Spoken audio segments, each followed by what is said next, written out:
যে শুদ্ধ ভক্ত নিরন্তর ভগবানের প্রেমময় সেবায় যুক্ত, তিনি ভগবানেরই স্বরূপ এবং সেই ভক্তের হৃদয়ে ভগবান সর্বদাই বিরাজ করেন।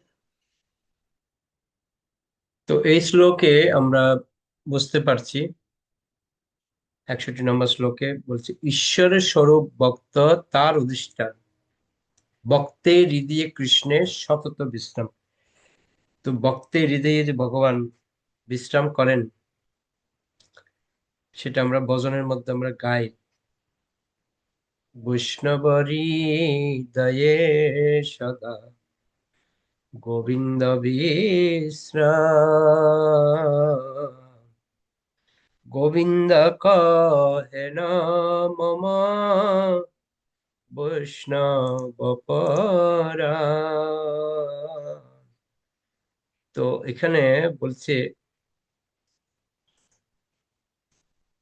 ভক্তের দিয়ে কৃষ্ণের সতত বিশ্রাম, ঈশ্বরের স্বরূপ ভক্ত তার অধিষ্ঠান। অর্থাৎ যে শুদ্ধ ভক্ত নিরন্তর ভগবানের প্রেমময়ী সেবায় যুক্ত, তিনি ভগবানেরই স্বরূপ এবং সেই ভক্তের হৃদয়ে ভগবান সর্বদাই বিরাজ করেন। তো এখানে একটা খুব সুন্দর কথা বলেছে, কিন্তু কার হৃদয়ে সর্বদাই ভগবান বিরাজ করছে সেটা দেখতে হবে। প্রত্যেকের হৃদয়ে পরমাত্মার প্রতি ভগবান অলরেডি বিরাজ করছে, তারপরও বলছে ভগবান বিশ্রাম করেন। এই যে কথাটা, কার হৃদয়ে বিশ্রাম করেন ভগবান? না, যে শুদ্ধ ভক্ত নিরন্তর ভগবানের প্রেমময়ী সেবায় যুক্ত, তার হৃদয়ে অবস্থান করবে, যে সব সময় শুধুমাত্র ভগবানের প্রেমময়ী সেবা ছাড়া আর কিছু ছিল না। তো সেজন্য বলা হচ্ছে আমাদেরকে শুদ্ধ ভক্ত হতে হবে।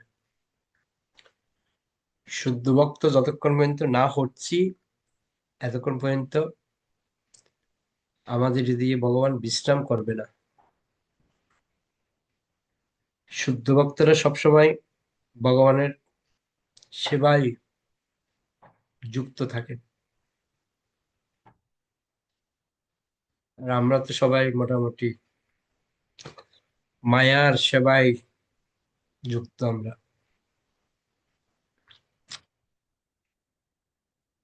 তো বলা হচ্ছে পরমেশ্বর ভগবান এক এবং অদ্বিতীয়, তাই তিনি সর্বশক্তিমান, তার শক্তি অচিন্ত্য ও অনন্ত। তবে তাদের মধ্যে তিনটি হচ্ছে মুখ্য। ভক্তকে এই সমস্ত শক্তির একটি বলে বিবেচনা করা হয়। ভক্ত কখনো শক্তিমান তত্ত্ব নন, সর্বাবস্থাতেই শক্তিমান হচ্ছেন পরমেশ্বর ভগবান। তার শক্তিগুলি নিত্য সেবার উদ্দেশ্যে তার সঙ্গে সম্পর্কিত।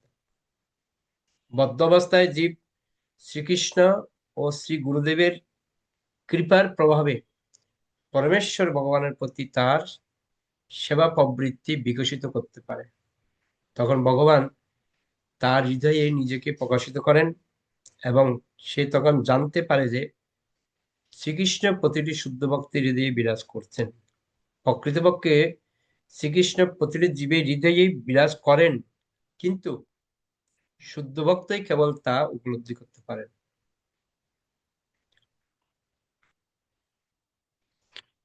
বুঝতে পারলেন কিছু? ভগবান যে আমার হৃদয়ে বিশ্রাম করছেন, সেটা আমি কখন বুঝতে পারবো? যখন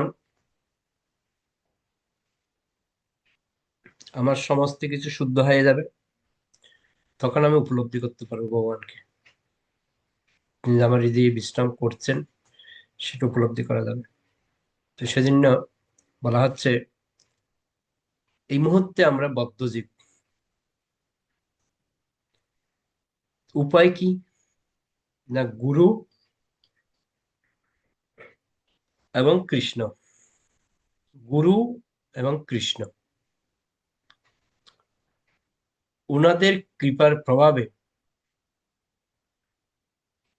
তাহলে আমরা ভগবানের প্রতি যে সেবা প্রবৃত্তি সেটা বিকশিত হবে। সেবা, সেবা, সব সময় একটা কথা বলছে, সেবা, সেবা, সেবার ভাব হওয়া চাই। কিন্তু আমরা হচ্ছে সেবা ফাঁকি, সেবা তো দূরের কথা, সেবা ফাঁকি মারি। কিন্তু এখানে বলছে সেবা করতে হবে, সেবা। তোমারও সেবায় দুঃখ হয় যত, সেই তো পরম সুখে। তো সেবাকে বেশি গুরুত্ব দিচ্ছে না এখানে। তো বলছে এই জন্য আমাদের গুরু এবং কৃষ্ণের কাছে শরণাপন্ন হতে হবে। গুরু কৃষ্ণ, তো গুরু কৃষ্ণ কিরকম? না যস্য দেবে পরাভক্তি, যথা দেবে তথা গুরু, তস্যতে কথিতে হ্যার্তা প্রকাশন্তে মহাত্মা। যার গুরু এবং কৃষ্ণের প্রতি অগাঢ় বিশ্বাস রয়েছে, তার কাছে সমস্ত শক্তিগুলি অটোমেটিক্যালি প্রকাশিত হয়। তো জন্য বলছে গুরু কৃষ্ণের যদি কৃপা হয়, তাহলে আমরা ভগবানের সেবা প্রবৃত্তিটা আমাদের বাড়বে। তাহলে ভগবান আমাদের দিয়ে নিজেকে প্রকাশিত করবে। ভগবান প্রকাশ সেটা আসবে। এক্ষেত্রে আমরা একটা কথা বলতে পারি, সেটা হচ্ছে ভগবান যদি আমাদের সামনে যদি উপস্থিত হয়, আমরা ভগবান উপলব্ধি করতে পারবো না। কেন পারবো না? কেন? আমাদের শুদ্ধতা নেই, ভগবানের প্রতি প্রেম নেই আমাদের। তো যাদের প্রেম রয়েছে, শুদ্ধতা রয়েছে, তাদের মধ্যে যখন ভগবান অবস্থান করছেন সেটা উপলব্ধি করতে পারবেন। ওকে, নেক্সট শ্লোক। হরে কৃষ্ণ প্রভু প্রণাম, ভুল হলে ক্ষমা করবেন। সাধু বা হৃদয়ম অহম, সাধুনাম হৃদয়ম তু অহম, মত মত অনত তে না জানন্তি না অহম তেভ্য অমানকয়োপি। অনুবাদ: সাধু মহাত্মারা আমার হৃদয় এবং আমিও তাদের হৃদয়। তারা আমাকে ছাড়া অন্য কাউকে জানেন না, এবং আমি তাদের ছাড়া অন্য কাউকে আমার বলে জানি না। এই শ্লোকটা আমাদের গুরুত্বপূর্ণ একটা শ্লোক। এটা হচ্ছে নবম স্কন্ধ, চতুর্থ অধ্যায়, 68 নম্বর শ্লোক।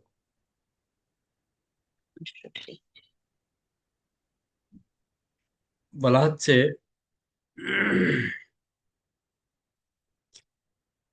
সাধব হৃদয়ং মহ্যম, সাধুনাং হৃদয়ন্তহম, মদন্যত্তে ন জানন্তি নাহং তেব্য মনা গোপী। যে সাধু মহাত্মারা আমার হৃদয়, ভগবান ক্লিয়ার বলছেন, কারা হৃদয়? যারা সাধু এবং মহাত্মা,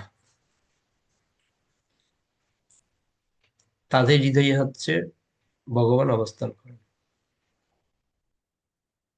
আর ভগবান বলছে কি, আমি তাদের হৃদয়ে অবস্থান করি। কেন? না তারা আমাকে ছাড়া অন্য কাউকে জানেনই না, এবং আমিও তাদের ছাড়া অন্য কাউকে আমার বলে জানি না। বুঝতে পারছেন কি বুঝলাম এই শ্লোক থেকে? স্পষ্ট ভাবে বোঝাচ্ছে ভগবান, যখন আমি সবসময় কৃষ্ণকে নিয়ে চিন্তা করব, তো কৃষ্ণ বলবে যে এই আমাকে সবসময় চিন্তা করছে আমাকে নিয়ে।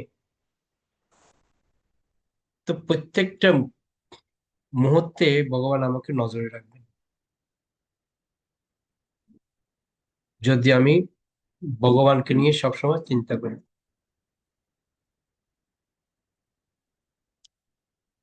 আরেকটা বিষয় হচ্ছে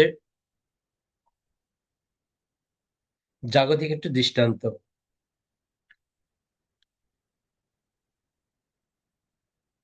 কেউ যখন বলে, প্রভু আমার মেয়ের জন্য একটা ছেলে দেখবেন তো, খুব ভালো কথা। কিরকম ছেলে চাই? না সর্বগুণে গুণান্বিত, না ছেলে ভালো চাকরি চাই, এই চাই সেই চাই, সব কিছু চাই।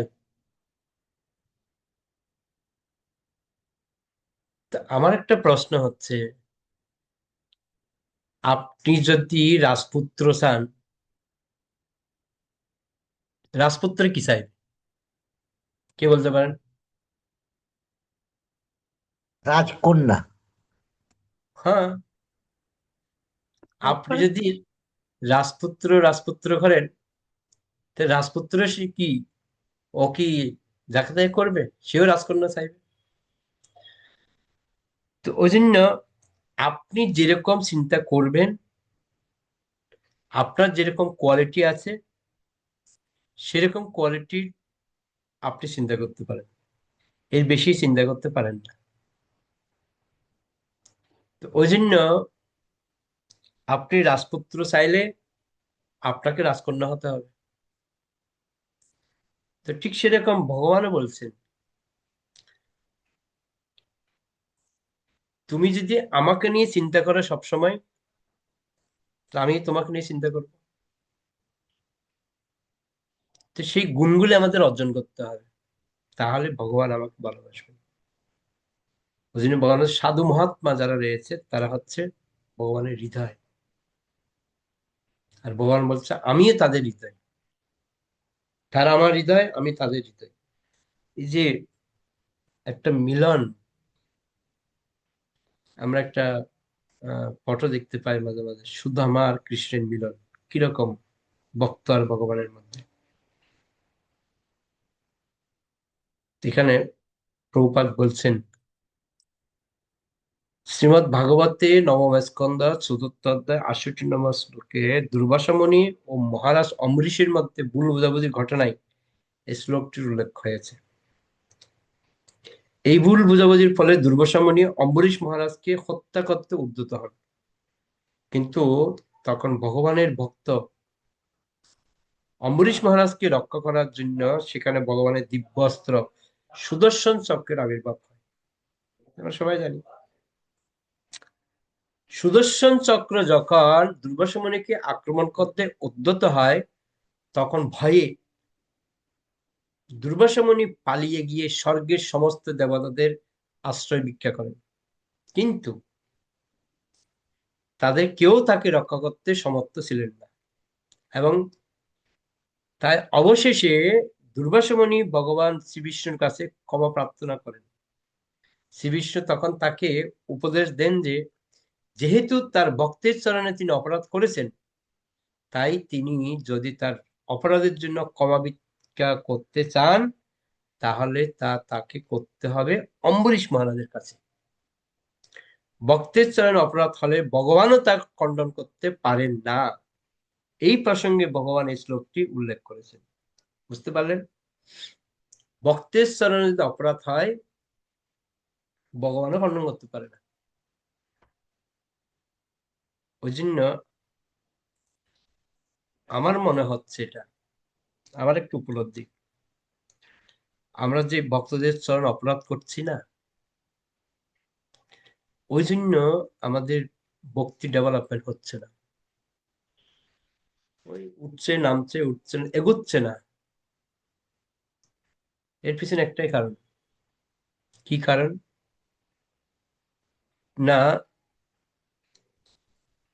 অপরাধ হয়ে যাচ্ছে আমাদের ভক্তদের চরণে। সে জেনে হোক বা না জেনে হোক, যেন তেন কারণে আমাদের অপরাধ হচ্ছে, যার কারণে আমাদের ভক্তিতে আমরা উন্নত হতে পারছি না। এখানে বলছে ভগবানেরও ক্ষমতা নেই ভক্তের চরণে যদি অপরাধ হয় খণ্ডন করা। ভগবান পূর্ণ এবং সমস্ত সমস্যা থেকে মুক্ত, তাই তিনি সর্বান্তঃকরণে তার ভক্তদের পালন করতে পারেন। তার একমাত্র চিন্তা হচ্ছে কিভাবে তিনি তার চরণে সমর্পিত আত্মা ভক্তদের রক্ষা করবেন এবং ভক্তি মার্গে তাদের উন্নতি বিধান করবেন। শ্রী গুরুদেবের উপরেও এই দায়িত্বভার ন্যস্ত হয়েছে। সদ্গুরুর একমাত্র চিন্তা হচ্ছে ভগবানের প্রতিনিধি রূপে কিভাবে তিনি তার চরণে সমর্পিতাত্মা ভক্তদের ভক্তি মার্গে এগিয়ে নিয়ে যাবেন। পরমেশ্বর ভগবানের চরণের সমর্পিতাত্মা যে সমস্ত ভক্ত তাকে জানতে সর্বদা উদ্গ্রীব, তিনি তাদের সম্বন্ধে সর্বদাই সচেতন। তো এখান থেকে আমরা একটা ইংলিশ 10টা করে একটা। একটা গুরুত্বপূর্ণ জিনিস আমরা বুঝতে পারি, সেটা হচ্ছে গুরুদেব তিনি সবসময় চিন্তা করেন আমার শিষ্যরা আমার কাছে আত্মসমর্পণ করেছে, কিভাবে এরা ভক্তি মার্গে উন্নতি হবে, এটা সবসময় চিন্তায় থাকে। তো বিশেষ অবস্থায় গুরুদেব হয়তো প্রত্যেকটা শিষ্যের সাথে যোগাযোগ করতে পারছে না, কিন্তু ওনাদের যে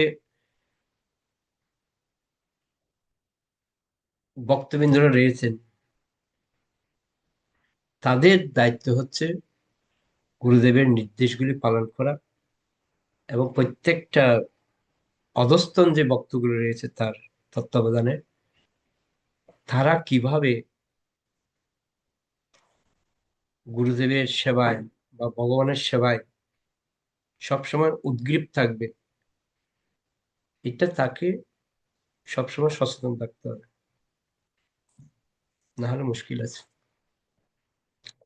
অস্তিত্ব খুঁজে পাওয়া যাবে না পরে যদি এটা না করে।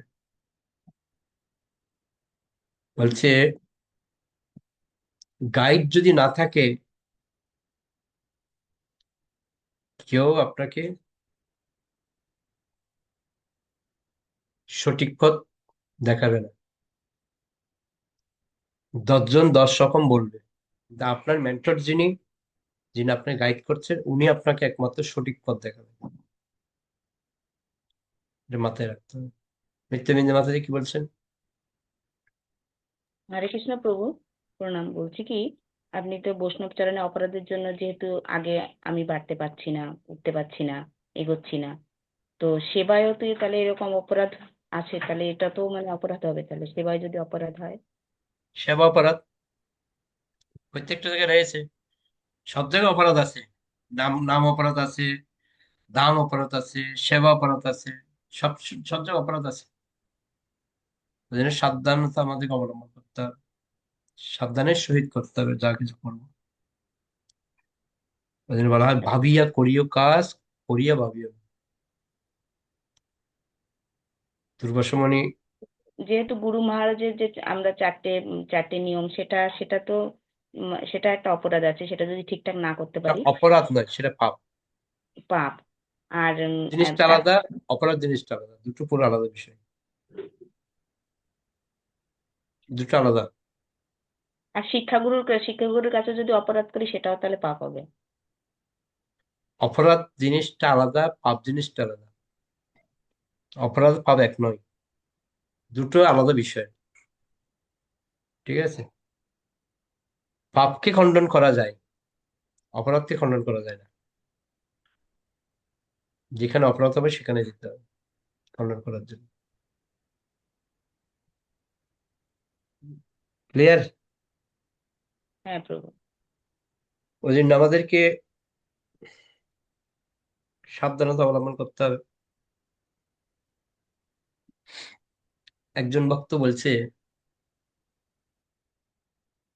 প্রভু আমি তো প্রসাদ পেয়েছি এই কাপড় পরে, তা আমি কি ভগবানের জন্য রান্না করতে পারবো? তো বলছে না। কেন পারবো না? না, আপনার তো কাপড়টা প্রসাদী হয়ে গেছে, তো প্রসাদী কাপড়ে রান্না করে সেটা ভগবানকে কি করে ভোগ দেবে? সেটা সম্ভব না। না, আমি দেখেছি একদিন একটা মাতাজি প্রসাদ পেয়ে রান্না করেছে, তো উনি যদি করতে পারে আমি করলে কি দোষ? এক্ষেত্রে আপনি ওনাকে কি শিখাবেন? উনি গুণ দেখার আগে দোষ দেখা শুরু করেছে। গুণ দেখার আগে দোষ দেখা শুরু করেছে, তা আপনি ওনাকে শিখাতে পারবেন না। তো ওনার বক্তব্য হচ্ছে যে অমুক তো ভুল করছে, তা আমি ভুল করলে কি দোষ? এক্ষেত্রে আপনি কখনো ওনাকে শিখাতে পারবেন না। তো জন্য বুদ্ধিমান ব্যক্তি হচ্ছে সে, যিনি কে কি করছে ওই দিকে তাকাবে না। ওনার লক্ষ্য হচ্ছে আমি কি করছি, সেটা হচ্ছে লক্ষ্য। আমার অপরাধটা আমাকে ভোগ করতে হবে। উনি যে অপরাধ করছে ওটা ভোগ আমি করবো না, কিন্তু উনি যে ভুল করছে ওই অপরাধের ভাগে উনি হবে, আমি হবে না। আমি ভুল করলে এর অপরাধের ভাগে আমি হব। তো বরং আরেকজনের সাথে আমাকে তুলনা করে লাভ নেই।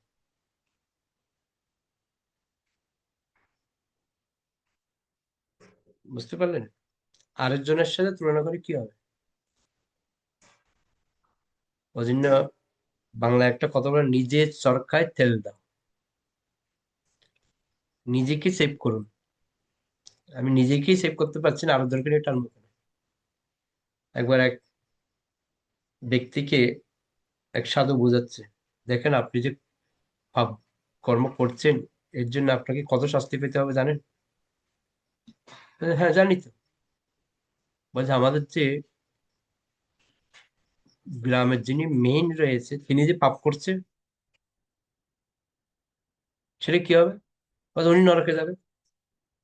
তা আমাদের গ্রামে তো ওই মহিলাটি এরকম খারাপ কাজ করছে, ও কোথায় যাবে? ও নরকে যাবে। আরে মশাই, সবাই যেহেতু নরকে যাবে, আমি একা স্বর্গে গিয়ে করবোটা কি? আমি এদের সাথে নরকে যাবো। তো এরকম যদি আমাদের ভাবনা হয় তাহলে কখনো আমাদের পরিবর্তন আসবে? কখনোই না। তো সেজন্য আমাদেরকে নিজেকে নিজে সেভ করতে হবে। যেমন আমরা যখন কোথাও ভিড়ের মধ্যে যাই, ওখানে কি করি? নিজেকে নিজে সেভ করার চেষ্টা করি। ধাক্কা মেরে নিয়ে চলে যাচ্ছে, তারপরেও নিজেকে শক্ত করে রাখছি আমরা, নিজেকে নিজে সেভ করার চেষ্টা করছি। তাহলে বুঝেন,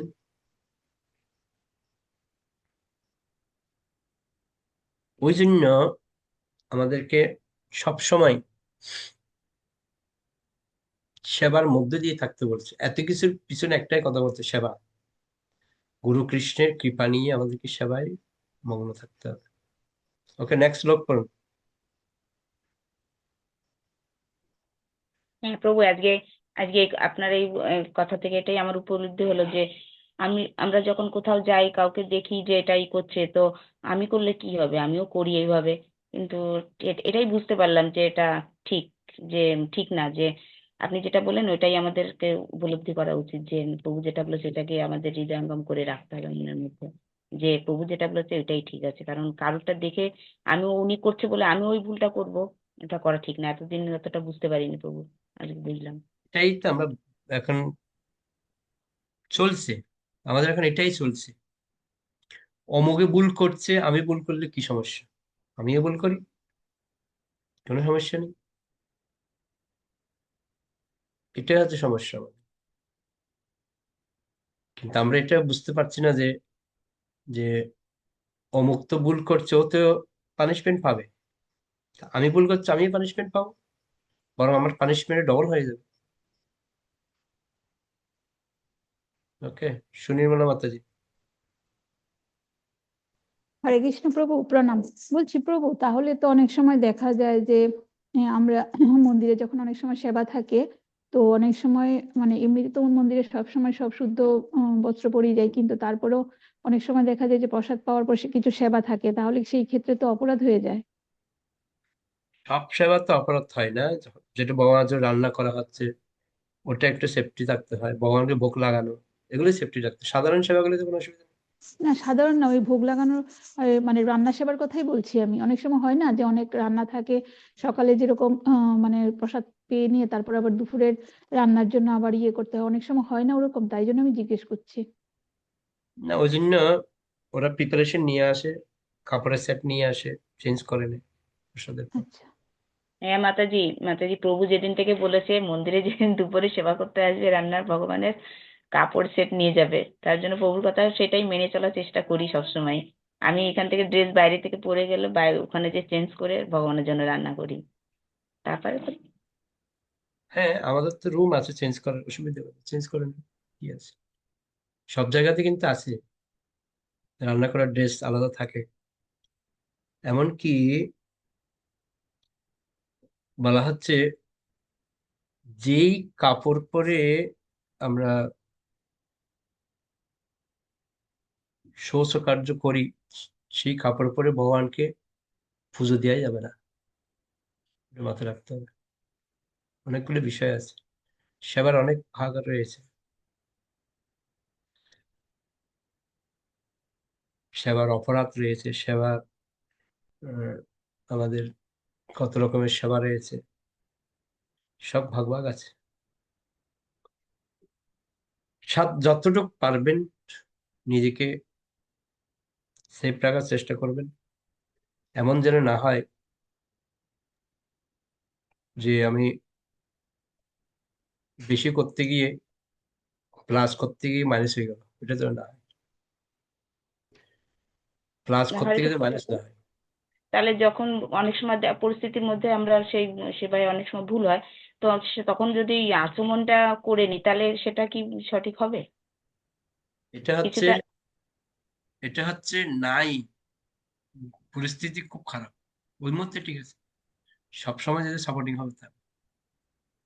যেমন আপনি একটা অনুষ্ঠান বাড়ি গেছেন, ওখানে আপনাকে বলা হলো বকলাদি কেউ নেই, ওই মুহূর্তে কি করবেন? আপনাকে লাগাতে হবে, ওই ক্ষেত্রে আপনি আচমন করে লাগান, ঠিক আছে, এটা মেনে নিয়ে যাবেন। যখন আপনার সামর্থ্য রয়েছে, সবকিছুর সুবিধা রয়েছে, তারপরেও করছেন না, তখন তো এটা মেনে নেবে না। একটা হচ্ছে স্থান কাল পাত্র জিনিসটা আলাদা, এটাও বুঝতে হবে আমাদের, স্থান কাল পাত্র।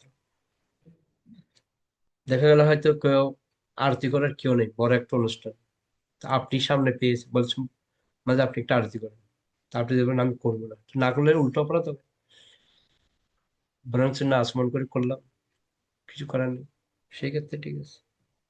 কিন্তু সুযোগ থাকলে সুযোগটাকে যদি কাজে না লাগাই তাহলে সমস্যা আছে। ওকে, নেক্সট লোক। হরে কৃষ্ণ প্রভু, প্রণাম। ভবদ্বিধা ভাগবতা তীর্থা তীর্থ ভূতা স্বয়ং বিভো তীর্থি কুর্বন্তি তীর্থানি শাস্তে ন গদাবৃতা। অনুবাদ: আপনার মতো ভাগবতেরা নিজেরাই তীর্থস্বরূপ, তাদের পবিত্রতার জন্য ভগবান সর্বদা তাদের হৃদয়ে অবস্থান করেন এবং তাই তারা পাপীগণের পাপ দ্বারা মলিন তীর্থস্থানগুলিকে পবিত্র করেন। হরে কৃষ্ণ। ওকে,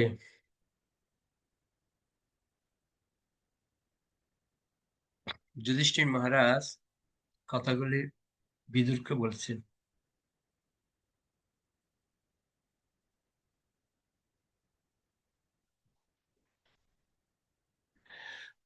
ভগবত বিধা ভগবতা তীর্থভূতা স্বয়ং বিভ তীর্থি কুর্বন্তি তীর্থানি শান্তস্তেনা গদাবৃতা। আপনার মতো ভাগবতেরা নিজেরাই চিত্তস্বরূপ, তো যারা ভাগবত রয়েছেন আমাদের দুই রকম ভাগবত, একটা হচ্ছে ব্যক্তি ভাগবত আর একটা হচ্ছে গ্রন্থ ভাগবত। ব্যক্তি ভাগবত তিনি গ্রন্থ ভাগবতকে কমপ্লিট করেছেন বলে ওই জন্য ব্যক্তি ভাগবত হয়েছে। ব্যক্তি ভাগবত মানে নামে ব্যক্তি ভাগবত না, উনি গ্রন্থ ভাগবত পুরো গুলে খেয়েছে, ওই জন্য উনি ব্যক্তি ভাগবত হয়েছে। এরকম ভাগবত হচ্ছে নিজেরাই চিত্ত।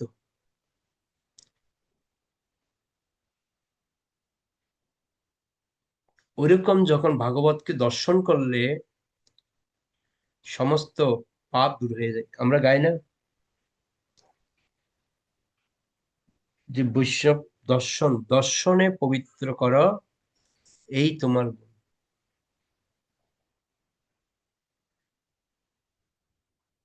এই যেখানে একই কথা বলছে, এই ভাগবত যারা রয়েছে তাদের পবিত্রতার জন্য ভগবান সর্বদা তাদের হৃদয়ে অবস্থান করেন, এবং তাই তারা পাপীগণের পাপ থেকে মলিনচিত্ত স্থানগুলিকে পবিত্র করেন। এত শক্তি রয়েছে। শ্রীমদ ভাগবতে প্রথম স্কন্ধ 13 অধ্যায় 10 নম্বর শ্লোকে মহারাজ যুধিষ্ঠির কথা প্রসঙ্গে বিদুরকে এই শ্লোকটি বলেন। বহুকাল তীর্থ পর্যটন করার পর বিদুর যখন হস্তিনাপুরে ফিরে আসেন, আমরা সবাই জানি যুদ্ধের সময় কিন্তু বিদুর ছিল না, তিনি তীর্থ ভ্রমণে চলে গেছিলেন। তীর্থ ভ্রমণ করে যখন হস্তিনাপুরে আসেন তখন বলছে যুধিষ্ঠির মহারাজ বিদুরকে, তো মহারাজ যুধিষ্ঠির তার মহাত্মা কুল্লাথাতকে অভ্যর্থনা জানিয়ে এই কথাগুলো বলেন। মহারাজ যুধিষ্ঠির বিদুরকে বলেন যে তার মতো শুদ্ধ ভক্তরা নিজেরাই তীর্থস্থানগুলির মূর্ত প্রকাশ, কারণ পরমেশ্বর ভগবান সর্বদাই তাদের দিয়ে বিরাজমান। তাদের সঙ্গ প্রভাবে পাপীরা পাপ মুক্ত হয়, এবং তাই শুদ্ধ ভক্তরা যেখানেই যান সেই স্থানে তীর্থে পরিণত হয়। এই ধরনের শুদ্ধ ভক্তদের উপস্থিতির জন্য তীর্থস্থানগুলি এতই মাহাত্ম্যপূর্ণ হয়ে ওঠে। সেই ভক্তগণ হয় তো শুদ্ধ ভক্ত যেখানে যান সেই স্থানটা তীর্থে পরিণত হয়। সমস্ত তীর্থগণ অবস্থান করে শুদ্ধ ভক্ত যেখানে থাকেন। তো দর্শনে পবিত্র করে তোমার শুদ্ধ ভক্তকে দর্শন করলেই তৎক্ষণাৎ তারা সমস্ত পাপ থেকে মুক্ত হন। একসময় প্রভুপাদ কে জিজ্ঞেস করছে বিদেশিরা যে আমরা কত ভাগ্যবান যে আপনার মতো শুদ্ধ ভক্ত দর্শন পেয়েছি বলে আজকে আমরা মুক্ত। প্রভুপাদ বলছেন, হ্যাঁ, তোমাদেরকে আমি স্বীকৃতি প্রদান করছি। প্রভুপাদ নিজেই প্রত্যেক ভক্তকে দর্শনের মাধ্যমে স্বীকৃতি প্রদান করেছেন। এমন এমন কান্ট্রি আছে যেখানে প্রভুপাদ 2-3 দিন ছিল, ওখানের মধ্যে গিয়ে প্রভুপাদ বীজ বপন করে আসছে। কখনো কাউকে ভক্ত বানিয়ে তাকে হরিনাম দীক্ষা, ব্রাহ্মণ দীক্ষা সব দিয়ে আসছে। প্রভুপাদ জানতেন এরা হবে।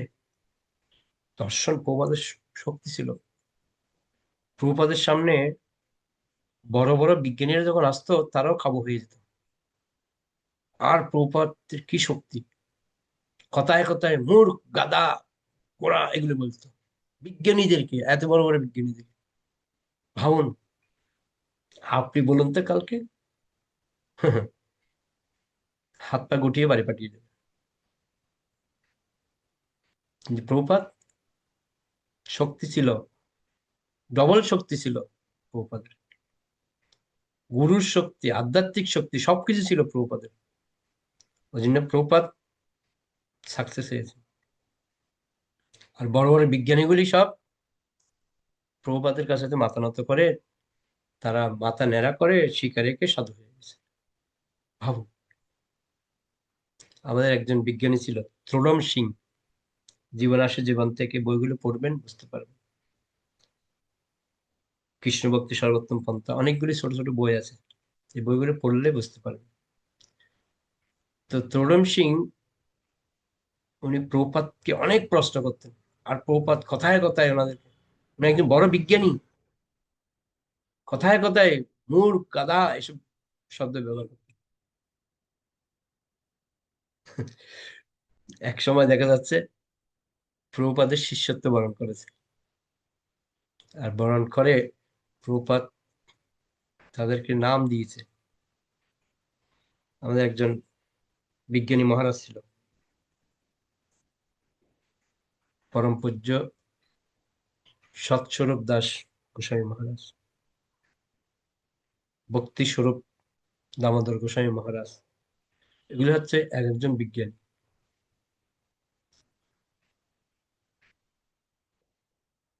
তো ওই মহারাজ সব বিজ্ঞানের উপর ক্লাস দিতেন, বড় বড় ইউনিভার্সিটিতে বিভিন্ন জায়গাতে অনুষ্ঠান করতেন মহারাজ, এত পাওয়ার ছিল। কত বিজ্ঞানীকে প্রভুপাদ পরিবর্তন করে দিয়েছে ভাবুন, যে আমাদের অম্বরীশ প্রভু কি ছিল, কি বানিয়ে দিয়েছে। জস এডিসন কি ছিল, কি হয়ে গেছে। বড় বড় ছোটখাটো ব্যক্তি না, বড় বড় ব্যক্তিগুলিকে প্রভুপাদ পরিবর্তন করে দিয়েছে। আমাদের গুরু মহারাজদের কথা ভাবুন, প্রত্যেকটা গুরুদেবের কথা ভাবুন, কি ছিল এক একজন। কেউ বিদেশে পড়ালেখা করতে গেছে, কেউ বিদেশের মধ্যে ছিল, ভাস প্রভুপাদকে দর্শন করেছে, বাস সব ছেড়ে ছেড়ে দিয়ে বাস প্রভুপাদের পিছন পিছন ছুটছে। কি ছিল প্রভুপাদের? আমি তো ভাবি একটা জিনিস, প্রভুপাদ হচ্ছে একটু বুড়ো, 70 বছরের বুড়ো। আমাদের এখানে বুড়ো যদি একটা কথা বলে, বুড়োর কথাটাকে কেউ পাত্তাই দেবে না, ধুর কি বলছে বলে, কি আছে, এখান দিয়ে শুনবে, এখান দিয়ে বের করে দেবে। কিন্তু প্রভুপাদের পাওয়ার দেখুন তো, বুড়ো মানুষের কথা শুনে শুনে ইয়ং ইয়ং ছেলে মেয়েগুলো সব পিছন পিছন ছুটছে। যে আমার মনে পড়ে, ছোটবেলা আমরা পড়েছিলাম হেমলিয়ার বাঁশিওয়ালা নাকি একটা পড়েছিলাম, ও বাঁশি যখন বাজাতো, ইঁদুর যা ছিল সব পিছন পিছন ছুটতো। প্রভুপাদের কথা যেটা ভাবি, বুড়ো মানুষটা কি ছিল, সব ইয়ং ছেলে ইয়ং মেয়ে, সব 20 বছরের ভিতরে, উপরে না, ভিতরে সব ছেলে মেয়ে। আমাদের গুরুবর্গগুলি, ওগুলির যদি ফটোগুলি দেখি আগে, যেটা কত স্ট্যান্ডার্ড ছিল, কত হাই কোয়ালিটির, কত উন্নত ফ্যামিলি ছিল এরা, সব প্রভুপাদের পিছন পিছন ছুটছে। প্রভুপাদ কত প্রাণ, প্রভুপাদ যা বলতো তা। তো ওই জন্য প্রভুপাদের জীবন থেকে আমাদেরকে শিক্ষা নিতে হবে, বুঝতে পারলেন? আজকে প্রভুপাদের শিষ্যরা প্রভুপাদ ছাড়া কিছু বুঝে না, কথায় কথায় প্রভুপাদ, কথায় কথায় প্রভুপাদ। তার মানে ওরা অনেক গুরুদেবকে কি হারে ভালোবাসে দেখুন। আর আমরা, ও গুরুদেব কি আছে, থাক, গুরুদেব সেবায় তো করি না। আর ওনারা ওনাদের গুরুদেবের সেবার জন্য পাগল হয়ে যাচ্ছে।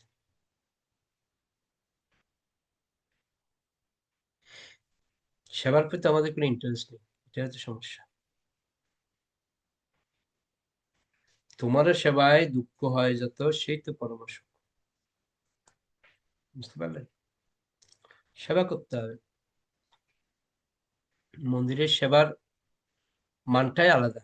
গৃহের সেবার মন্দিরের সেবা কখনো এক হয় না, মন্দিরের সেবার মান উন্নত, একটু মাথায় রাখতে হবে। যেই সেবাই পাই না, মন্দিরে যদি আমাকে ঝাঁট দিয়ে সেবাও দেয়, আমার জন্য অনেক ভাগ্যবান। যে সেবাই পাই না কেন, সে সেবাতে আমাদের অংশগ্রহণ করা উচিত, ভালোবাসতে হবে সেবা। গুরু কৃষ্ণের সৌন্দর্যের জন্য আমাদের করা উচিত। ওকে, নেক্সট লোক। হরে কৃষ্ণ প্রভু প্রণাম। সেই ভক্তগণ হয় বিবিধ প্রকার, পারিষদগণ এক, সাধকগণ আর। দুই শ্রেণীর শুদ্ধ ভক্ত রয়েছেন, ভগবানের নিত্য পার্ষদ ও সাধক ভক্ত। হরে কৃষ্ণ। এগুলি কিন্তু আমাদেরকে নোট করা উচিত, পয়েন্টগুলি। কি বলছে? দুই শ্রেণীর শুদ্ধ ভক্ত আছে, একটা হচ্ছে ভগবানের নিত্য পার্ষদ, আরেকটা হচ্ছে সাধক ভক্ত, যিনি তপস্যা করে করে করে করে নিজেকে শুদ্ধ করেছেন।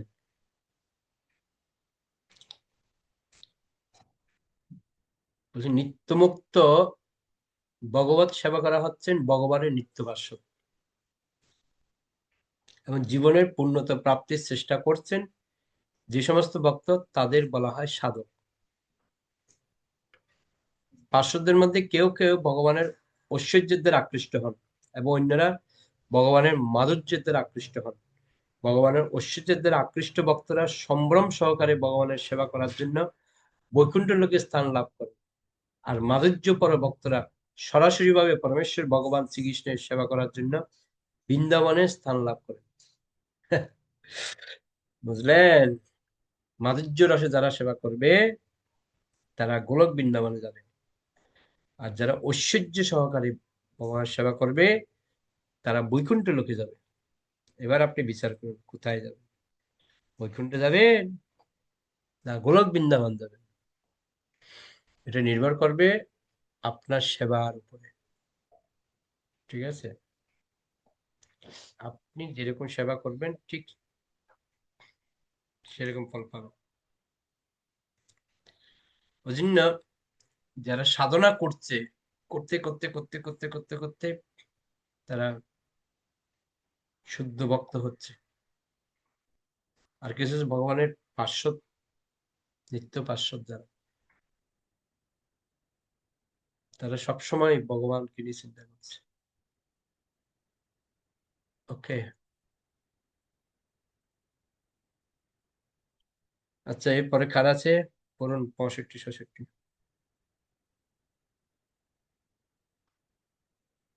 একজনে 65 পড়ুন, একজনে 66 পড়ুন। কার আছে?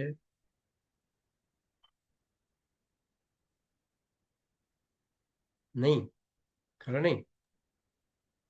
প্রভু, আপনি হরে কৃষ্ণ প্রভু প্রণাম। পড়ো না না হ্যাঁ পড়ো।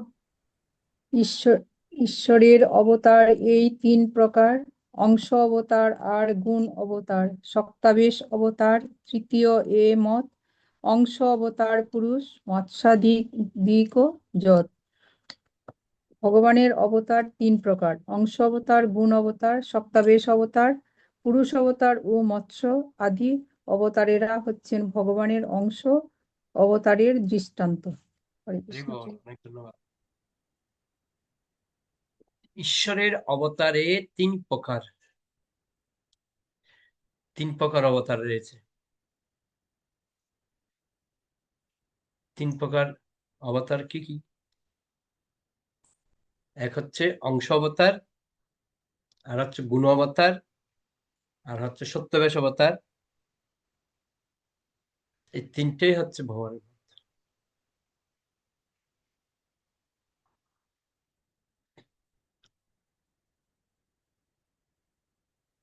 তো ভগবানের অংশ অবতার কারা, পুরুষ অবতার কারা, গুণ অবতার কারা, এগুলি সব আমরা পরপর সব পেয়ে যাব। এটাই হচ্ছে চৈতন্য চরিতামৃতের রস, সমস্ত কিছু এর মধ্যে দেয়া আছে। বুঝতে পারলেন তো? 66 নম্বর শ্লোক যার ছিল উনি পরে পড়বেন, 67 থেকে যার আছে তিনি পড়বেন। 67 কার আছে? হরে কৃষ্ণ প্রভু। ব্রহ্মা ব্রহ্মা বিষ্ণু শিব তিন গুণাবতারে গণী। সপ্তাবেশ সনকাদি পৃথু ব্যাস মুনি। ব্রহ্মা বিষ্ণু ও শিব হচ্ছেন ভগবানের গুণ অবতার, আর সপ্তাবেশ অবতার হচ্ছেন সনক, সনন্দ, সনাতন ও সনত কুমার। এই চতুষ্ষণ পৃথু মহারাজ ও মহামুনি ব্যাসদেব। হরে কৃষ্ণ প্রভু। ব্রহ্মা বিষ্ণু শিব তিন গুণবতারে গণী। সত্যবেশ সনকাদি পৃথু ব্যাস মুনি। এই যে সত্যবেশ অবতারে কারা কারা আছে, গুণ অবতারে কারা কারা আছে, সেটি ব্যক্ত করছে। ব্রহ্মা, বিষ্ণু ও শিব, এই তিনজন হচ্ছে ভগবানের গুণ অবতার। আমরা জানি ব্রহ্মার হচ্ছে 50 গুণ, শিবের হচ্ছে 55 গুণ, বিষ্ণুর হচ্ছে 60 গুণ, আর ভগবান শ্রীকৃষ্ণের হচ্ছে 66 গুণ। গুণ অবতার গুণের উপর নির্ভর করে। আর সত্যবেশ অবতার হচ্ছে কারা? না, চতুষ্ষণ, সনক, সনন্দ, সনাতন, সনত কুমার। তো অনেকে আমরা এই চতুষ্ষণের নামটা ভালো করে বলতে পারি না, এখানে স্পষ্ট বলছে দেখুন, সনক, সনন্দ, সনাতন ও সনত কুমার। এখানে কিন্তু সব স দিয়ে শুরু, স, চারটা স মনে রাখতে হবে। চারটা স কি কি? সনক, সনন্দ, সনাতন ও সনত কুমার। এটা একটা কুইজ করা যেতে পারে। ভগবানের ভক্তের চারটা স দিয়ে একযোগে ভগবানের ভক্তের নাম বলুন। এই চতুর্ষণ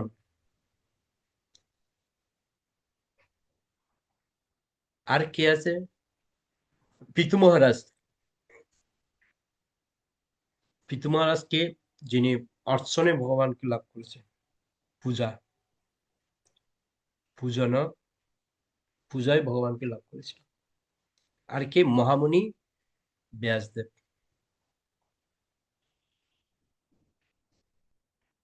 বুঝতে পারলেন? 3 রকমের অবতারের কথা বলেছিল। কি? গুণ অবতার, সত্যবেশ অবতার, অংশ অবতার। অংশ অবতার কারা?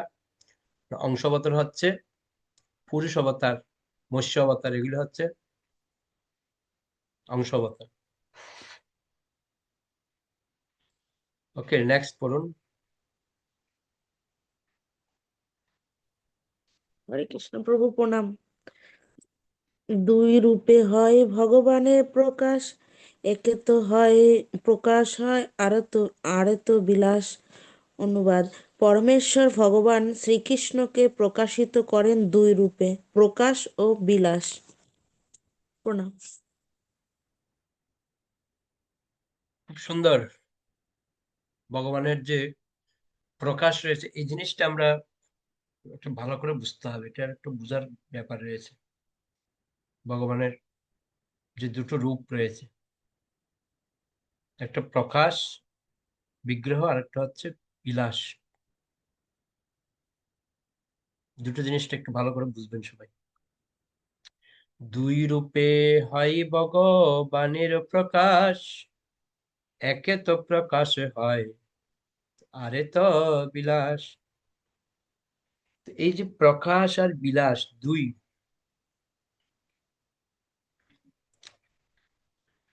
যে কি? প্রভুপাদ বলছে দেখেন, পরমেশ্বর ভগবান তার সবিশেষ রূপকে, স্বয়ং রূপটাকে দুইভাবে প্রকট করেছেন। প্রকাশ ও বিলাস নামক দুটি ভিন্ন রূপে প্রকট করেন। এটা মনে রাখবেন, প্রকাশ কোনটা আর বিলাস কোনটা। ভগবান শ্রীকৃষ্ণ লীলাবিলাসের পর তার প্রকাশ বিগ্রহদের প্রকট করেন, এবং তাদের রূপ ঠিক তারই মতো। যেমন যেমন প্রকাশ বিগ্রহ হচ্ছে ভগবান শ্রীকৃষ্ণ যখন দ্বারকায় 16,000 মহিষীকে বিবাহ করেন, তখন তিনি 16,000 প্রকাশ বিগ্রহে নিজেকে বিস্তার করেছিলেন। একবার নারদ মুনি যখন দ্বারকায় যাচ্ছিলেন, চিন্তা করছে, আমার প্রভু তো একজন, 16,108 জন, কিভাবে যে সংসারটা সামলাচ্ছে প্রভু, যাই একটু দেখে আসি। তো নারদ মুনি এসেছেন, প্রণাম করেছে ভগবানকে। তো বাবার সাথে দেখা টেখা করে বা যাই, আরেক ঘরে যাই, গিয়ে দেখি ওরা কি করছে। তো যতগুলি ঘরে যাচ্ছে, ওখানে ভগবান, কোনো ঘরে ভগবানের সাথে কথা বলছে, কোনো ঘরে ভগবান তার সন্তানদের নিয়ে খেলছে, কোনো ঘরে ভগবান প্রসাদ পাচ্ছে। মানে এক একটা ঘরের মধ্যে এক একটা লীলায় ভগবান ব্যস্ত। প্রত্যেকটা ঘরের মধ্যে ভগবান বিরাজ করছে। তো এটাকে বলে প্রকাশ। মানে 1 থেকে 16,108 জন হয়ে যাচ্ছে ভগবান। আবার কি বলছে, আরেকবার কখন প্রকাশ বিগ্রহ, তেমনই রাসনৃত্যের সময়ে প্রতিটি গোপিকার সঙ্গে যুগপৎ ভাবে নৃত্য করার জন্য তিনি নিজেকে তার প্রকাশ বিগ্রহে বিস্তার করেছিলেন। তা আমরা সবাই জানি রাসলীলার মধ্যে ভগবান কত, অলরেডি আমরা রাস পূর্ণিমাতে যখন আমরা যাই ওখানে দেখি প্রত্যেকটা গোপীর সাথে কৃষ্ণ রয়েছে, ঘুরাচ্ছে, প্রত্যেকটা গোপীর সাথে কৃষ্ণ আছে। তো এটা হচ্ছে প্রকাশ বিগ্রহ, নিজের থেকে যত গোপী ছিল সমস্ত গোপীর সাথে কৃষ্ণ ছিল, এটাকে বলা হচ্ছে প্রকাশ বিগ্রহ। ওকে, আচ্ছা, আমাদের উজ্জ্বলা মাতাজি হাত তুলে আছে, বলুন। হরে কৃষ্ণ প্রভু, প্রণাম প্রভু। এই 67 নম্বর শ্লোকে যে ব্রহ্মা বিষ্ণু শিব এই যে গুণাবতার কি আমাদের এই সত্য রজতম সেই 3 গুণের অবতার? না না, ভগবানের গুণ আলাদা আছে। এই গুণ হতে পারে সত্য রজতম। আমরা সত্য গুণে বলা হয় বিষ্ণুকে, রজগুণে ব্রহ্মাকে, তমগুণে শিবকে বলে, কিন্তু আলাদা আবার গুণও রয়েছে প্রত্যেকেরই, ঠিক আছে? ভগবানের 66টা গুণ রয়েছে। হ্যাঁ, ব্রহ্মার 50টা গুণ রয়েছে, বিষ্ণুর 60টা গুণ রয়েছে, শিবের 55টা গুণ রয়েছে, এটাও গুণ রয়েছে। আচ্ছা আচ্ছা, ঠিক আছে। ওটার মধ্যেও গুণ আছে, ওর মধ্যে ব্রহ্মা বিষ্ণু শিব তিনজন 3 গুণের মধ্যে থাকে। ব্রহ্মা সবসময় রজগুণেই থাকে, আর শিব সবসময় তমগুণে থাকে, আর বিষ্ণু সত্যগুণে থাকে, ওইটাও ঠিক আছে। ঠিক আছে প্রভু, হরে কৃষ্ণ, প্রণাম। তো ভগবান যখন বিলাস রূপে নিজেকে প্রকাশ করেন,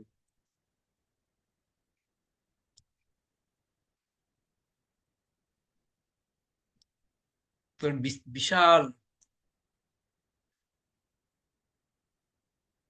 মানে ভগবানের আরেকবার যেরকম ব্রহ্মা যখন গোপসখাদের যখন হরণ করেছে, প্রত্যেকটা গাভী থেকে শুরু করে, বৎস থেকে শুরু করে প্রত্যেকটা গোপ বালক সব ভগবান, বুঝতে পারলেন তো? সেই জন্য বলা হয়, ভগবান যখন বিলাস রূপে নিজেকে বিস্তার করেন তখন তাদের আকৃতির মধ্যে কিছু না কিছু ভেদ পরিলক্ষিত হয়। এটা হচ্ছে বিলাস রূপে।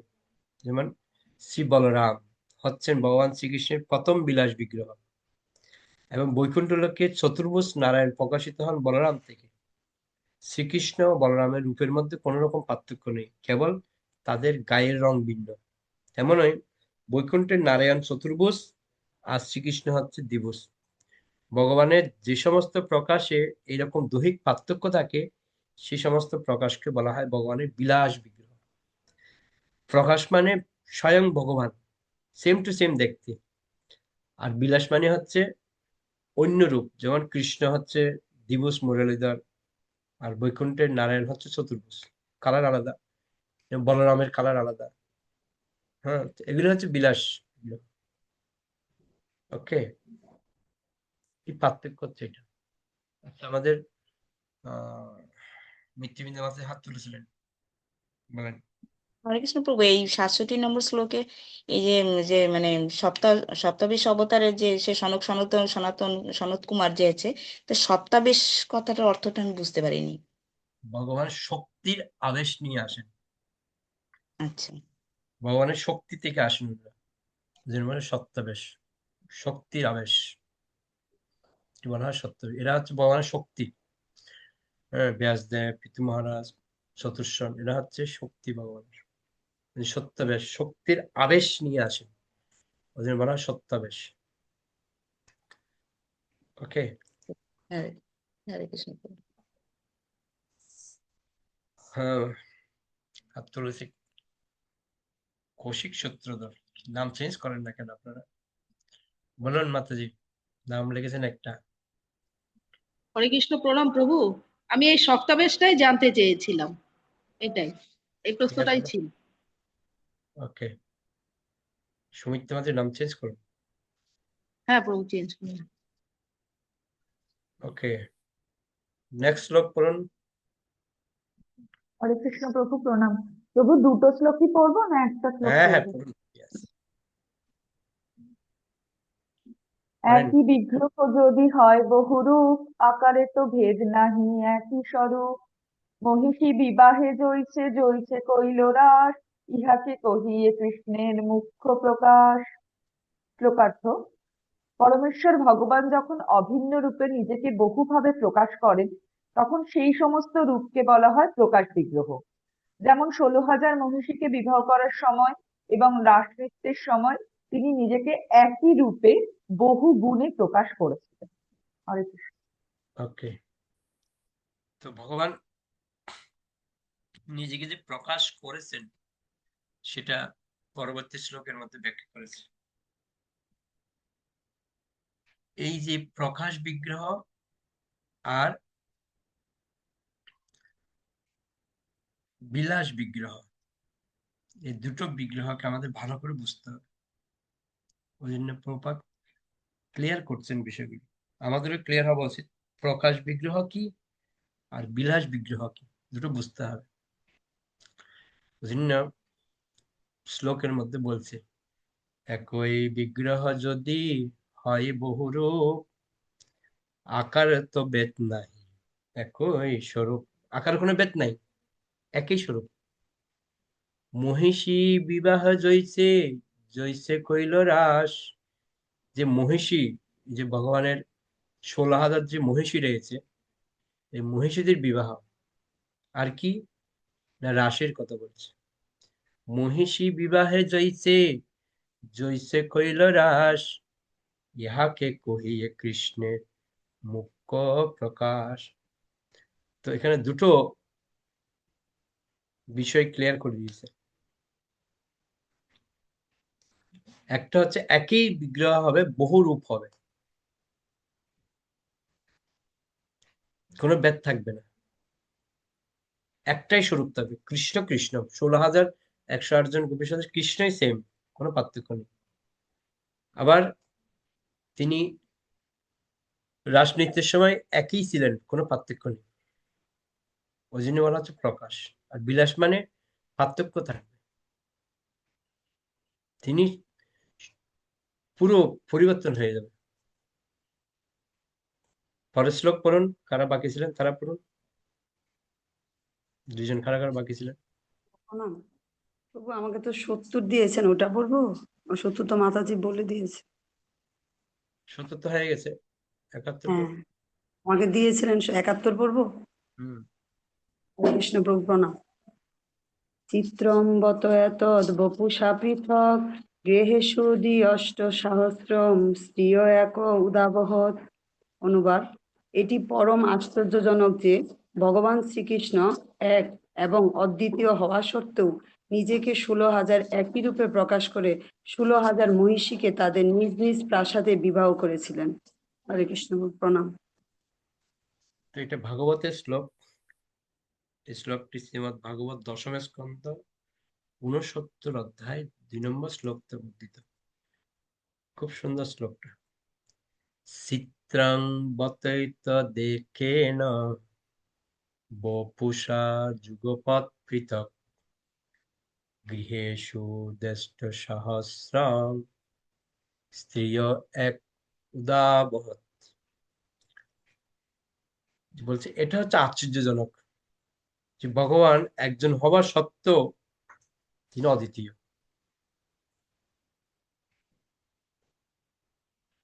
এক এবং অদ্বিতীয় হওয়া সত্ত্বেও নিজেকে 16,000 রূপে প্রকাশ করেছে। আবার প্রত্যেকের প্রাসাদের মধ্যে, আমি যে কথাটা বললাম না, প্রত্যেকটা প্রাসাদের মধ্যে তিনি বিরাজ করছেন। এটাই হচ্ছে চিন্তার বিষয়। আর কি বাকি ছিল পড়ার? কি পড়তে পারেন আরেকজন? হরে কৃষ্ণ প্রভু, আমি পড়ছি। হ্যাঁ বলুন। শ্লোক নম্বর 72। রাসোৎস প্রবৃত্ত গোপী মণ্ডল মণ্ডিত, যোগেশ্বরেণ কৃষ্ণেন তাসাং মধ্যে দয়োর্দয়। অনুবাদ: যজ্ঞেশ্বর শ্রীকৃষ্ণ তার অচিন্ত্য শক্তি বলে প্রতি দুজন গোপিকার মধ্যে তার একটি মূর্তি প্রকাশ করে গোপীমণ্ডল পরিশোভিত হয়ে রাস উৎসবে নৃত্য করেছিলেন। হরে কৃষ্ণ। তো এটা আমরা দেখতে পাই দুজন গোপীর মাঝখানে কৃষ্ণ যখন গোপী মণ্ডল হিসেবে যখন নৃত্য করছিলেন ভগবান, মানে কিভাবে কিভাবে করেছে বিটেশ বলছে। এই যে দুটো প্রশ্ন রয়েছে এখানে, একটা হচ্ছে রাস নৃত্যের উৎসব আর একটা হচ্ছে গোপী মণ্ডল।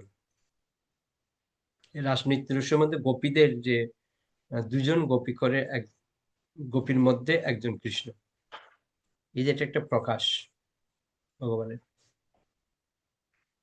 এটা হচ্ছে ভগবানের অচিন্ত শক্তি প্রভাবে সম্ভব। এটা রাসোৎসব সংপ্রবৃত্ত গোপী মণ্ডল মণ্ডিতঃ যোগেশ্বরেণ কৃষ্ণেন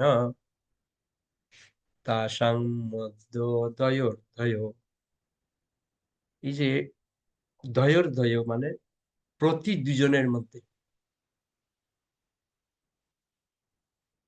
কৃষ্ণেন তাদের মধ্যে কি রয়েছে, যোগেশ্বরেণ কৃষ্ণেন, যোগেশ্বর কৃষ্ণ রয়েছে ওখানে দুজনের মধ্যে নৃত্যের সময় ভগবান।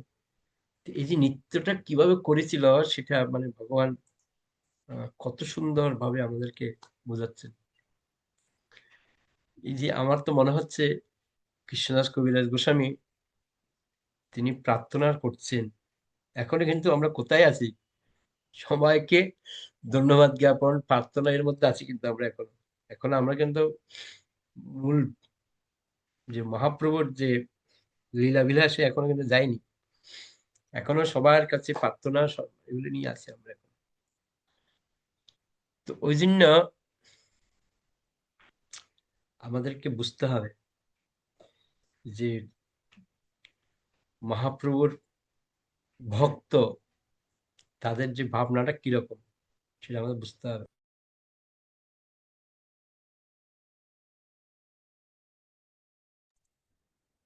তো পরের শ্লোকগুলিতে বলছে,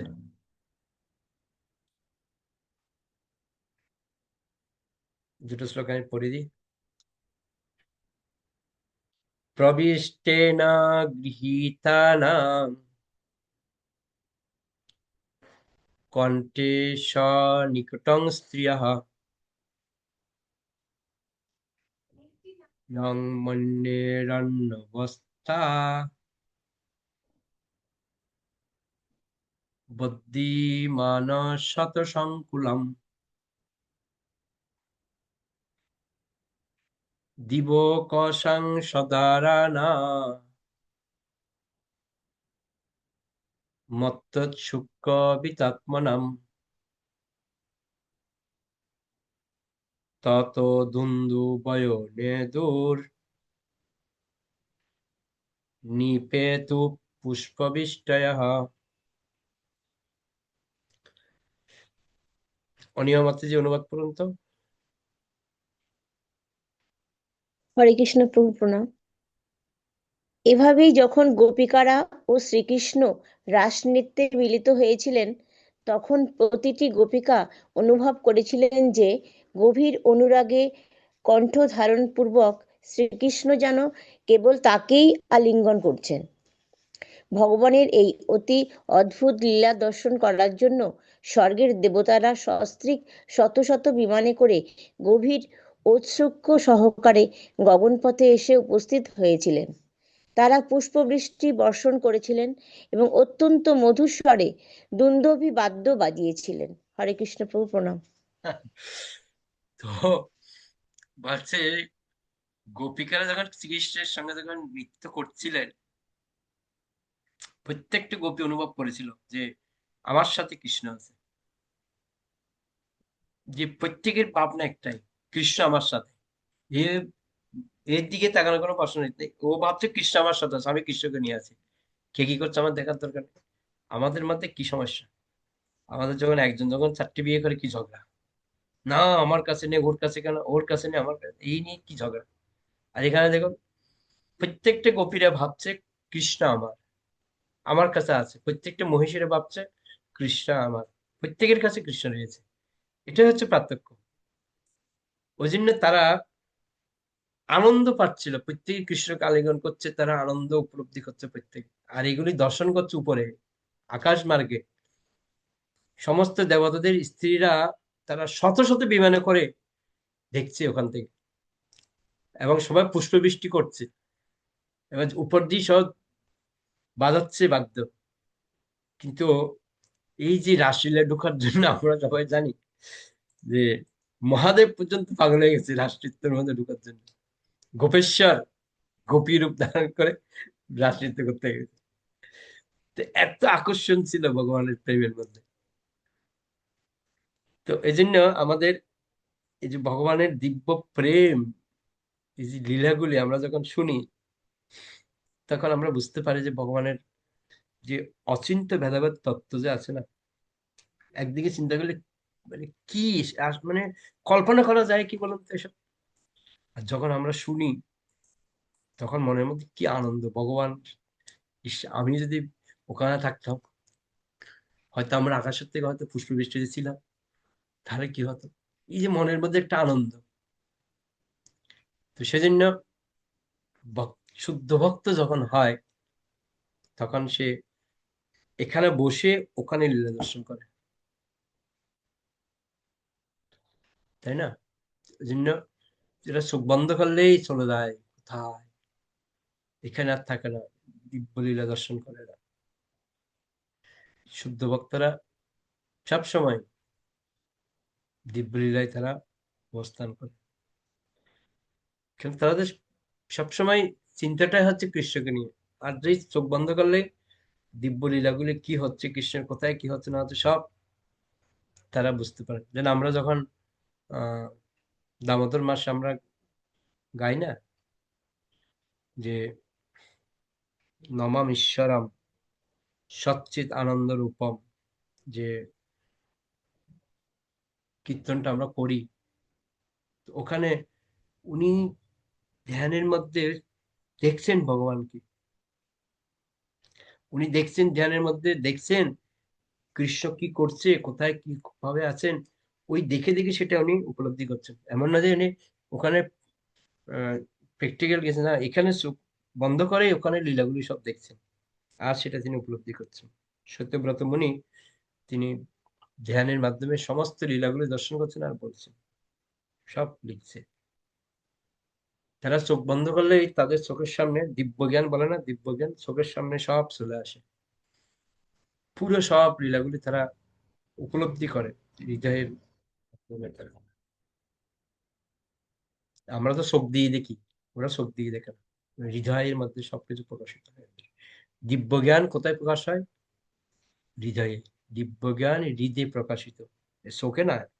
চোখ দিয়ে আপনি কখনো দেখতে পাবেন না, আপনাকে চোখ বন্ধ করেই দেখতে হবে, চোখ বন্ধ করে হৃদয়ের মধ্যে সব ফুটে উঠবে সব। ওকে, আমাদের টিঙ্কু বাবু কিছু বলছিলেন নাকি, কোনো প্রশ্ন ছিল? হরে কৃষ্ণ বাবু, বলছি এখানে বলা হলো যে প্রত্যেক দুইজন গোপিকার মধ্যে একজন থাকবেন শ্রীকৃষ্ণ, আর এখানে তারা অনুভব করছে যে তারা প্রত্যেকজনই যেন কৃষ্ণকে আলিঙ্গন করছে, মানে এখানে একটু ডাউট লাগলো। না, দুটো জিনিস আলাদা বুঝতে হবে, ওইটা আলাদা এটা আলাদা। যেটা আপনাকে বলা হলো যে যে এক দুইজন গোপীর মধ্যে যে কৃষ্ণ ছিল হচ্ছে গোপমণ্ডল, ওটা লেখা আছে দেখুন, ওটা হচ্ছে গোপী মণ্ডল। একটা মণ্ডলের মধ্যে তিনজন, একসাথে তিনজন নাচবে, ওটা আলাদা। আরেকটা হচ্ছে যে প্রত্যেকের জনজনের সাথে কৃষ্ণ, এটা আলাদা। আমরা যেরকম কীর্তন যখন হয়, আমরা কি একটা নাচি? আমরা হয়তো প্রথমে সিঙ্গেল নাচছে, আবার একজন একজনকে ধরে নাচছে, আবার তিনজনে মিলে নাচছে। তো এই যে নৃত্যর যে ভাগটা, ওটার কথা ব্যক্ত করছে, কিভাবে নৃত্য করছে। কোনো সময় দুজনকে নিয়ে নৃত্য করছে, কোনো সিঙ্গেল ভাবে নৃত্য করছে, যেই যখনই যা নৃত্য করছে প্রত্যেকে ভাবছে কৃষ্ণ আমার সঙ্গে আছে। দুজনের সাথে করলেও ভাবছে কৃষ্ণ আমার সাথে, একজনের সাথে করলেও ভাবছে আমার সাথে। দুটো শ্লোক দুই রকম আলাদা, ওইটা একরকম শ্লোক, এটা আরেক রকম শ্লোক। দেখুন ভালো করে, দুটো দুই জায়গায় রয়েছে, কিন্তু একসাথে নেই। ক্লিয়ার? সুনির্মলা মাতাজি। হরে কৃষ্ণ প্রভু, প্রণাম। বলছি প্রভু, গত ক্লাসের একটা প্রশ্ন ছিল, এই যে 57 নম্বর শ্লোকে যে বিল্বমঙ্গল ঠাকুরের বিল্বমঙ্গল ঠাকুরের কথা বলা হয়েছিল, তো ওইটা কি প্রভু এই দ্রাপরের ঘটনা? ওইটা কিসের ঘটনা? মানে দ্রাপর যুগের ঘটনা? দাপর নয় তো,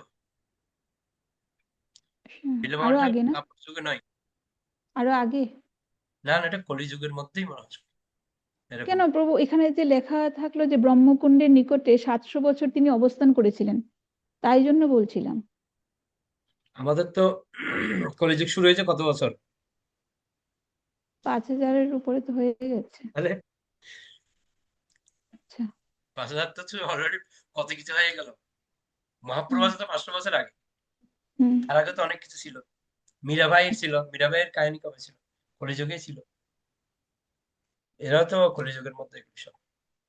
এটাই তো প্রুফ যে কলিযুগের মধ্যে ভগবানকে যে লাভ করা যায়, তার একটা প্রমাণ এটা।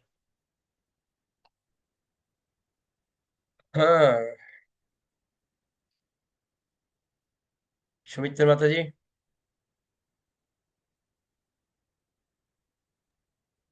হরে কৃষ্ণ প্রভু, আপনি যে বলেছিলেন সেদিন ওই চতুশ্লোকির মধ্যে, ওটা আমি পড়েছি যে চিন্ময় জগতে ভগবানের স্বরূপ এবং জড় জগতে ভগবানের স্বরূপ। এটা কিন্তু ক্লিয়ার কিছু প্রভু লেখা নেই যে ওখানে তিনি মানে চতুর্ভুজ রূপ আর জড় জগতে দ্বিভুজ রূপ, এরকম করে কিছু স্পেসিফিক কিছু বলার নেই। শুধু বলা আছে যে তিনি চিন্ময় জগতে তার এক অঙ্গ অন্য অঙ্গের কাজ করতে পারে, এরকম ভাবে। মানে কিছু সঠিকভাবে বুঝতে পারিনি প্রভু ওটা। কি ওতে বুঝতে পড়েছি পারেন? আমি চতুশ্লোকী ভাগবতটা। কি বুঝতে চাইছেন? আমি বুঝতে চাইছি, আপনি একটা প্রশ্ন দিয়েছিলেন আমাদের যে চিন্ময় জগতে ভগবানের স্বরূপ কি এবং জড় জগতে ভগবানের স্বরূপ কি। কিরকম স্বরূপ রয়েছে? এটা একটা প্রশ্ন ব্রহ্মা করেছেন প্রশ্নটা হ্যাঁ, ভগবানকে। এটা আমি আপনাদেরকে শ্লোক বলে দিয়েছিলাম না? কত নম্বর শ্লোকে দেখবেন। শ্লোকটা পড়েছি প্রভু, কত নম্বর শ্লোক আমি অধ্যায়টা বার করেছি, 33 থেকে 36-এর মধ্যে।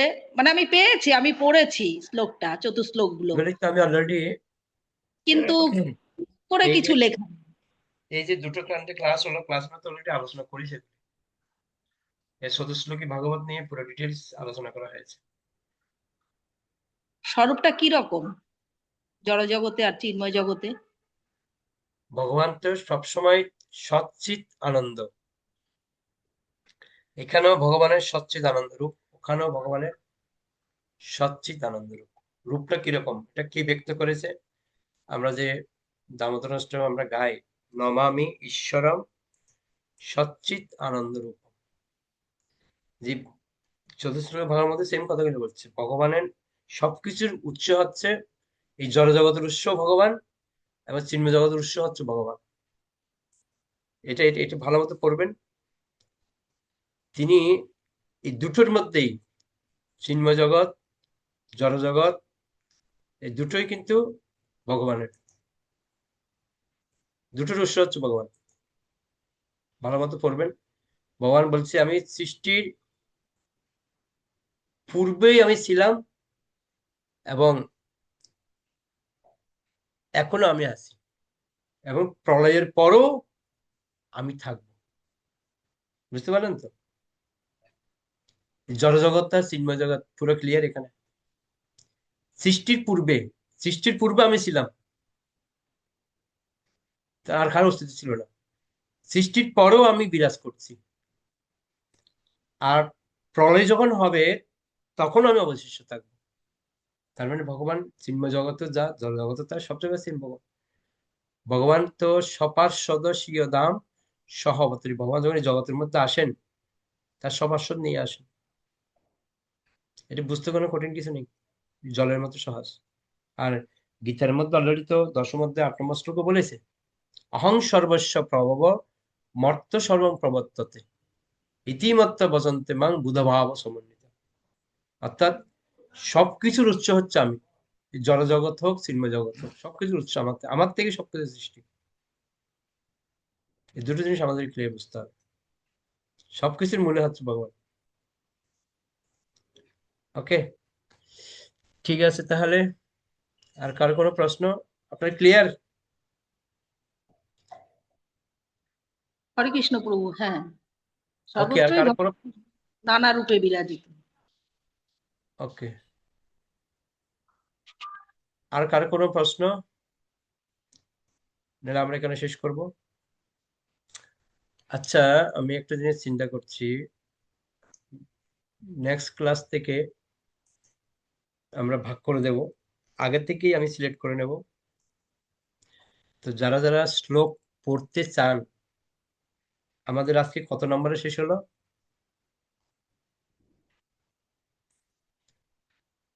কততে শেষ করলাম আমরা এখন?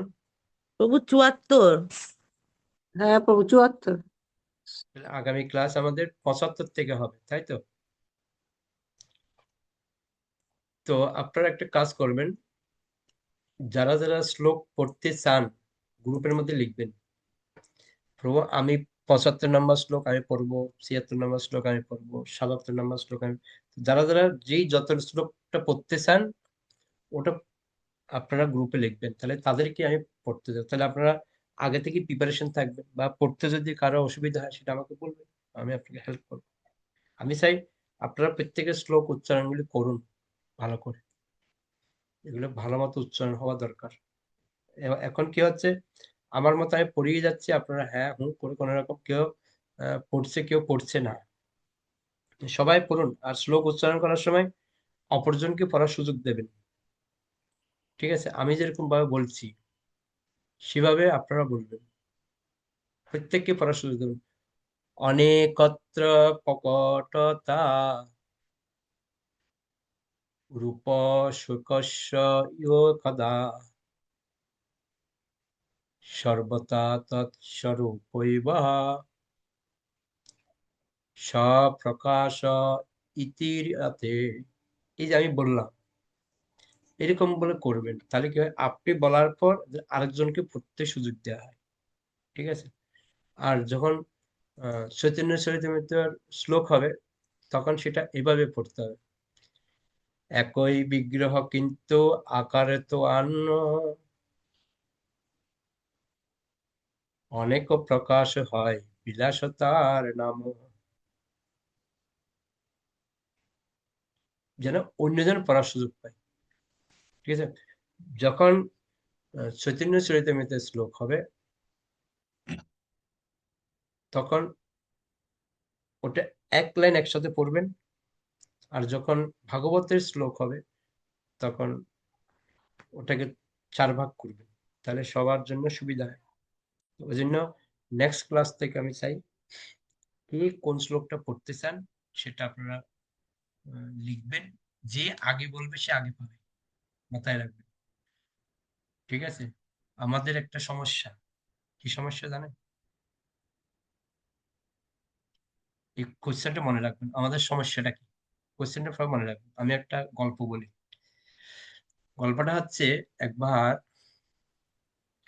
একটা লোককে একটা শপিং কমপ্লেক্সে পাঠিয়েছে, বলছে তোমার 15 মিনিট টাইম, এই এখান থেকে 10 তলা পর্যন্ত বিল্ডিংটাতে তুমি যাবে, ওখান থেকে তোমার যেটা পছন্দ হবে সেটা তুমি কিনবে, সরি কিনবে না, ওটা তোমার, ওটা তুমি নিয়ে আসতে পারবে যেটা তোমার পছন্দ হবে। বলছে, ঠিক আছে, কিন্তু লিফট রয়েছে, তোমার টাইম কত মিনিট? 15 মিনিট। 15 মিনিটে 10 তলা তুমি যা পাবে যেটা তোমার পছন্দ হবে সেটা তোমার। লিফট রয়েছে, চিন্তা নেই।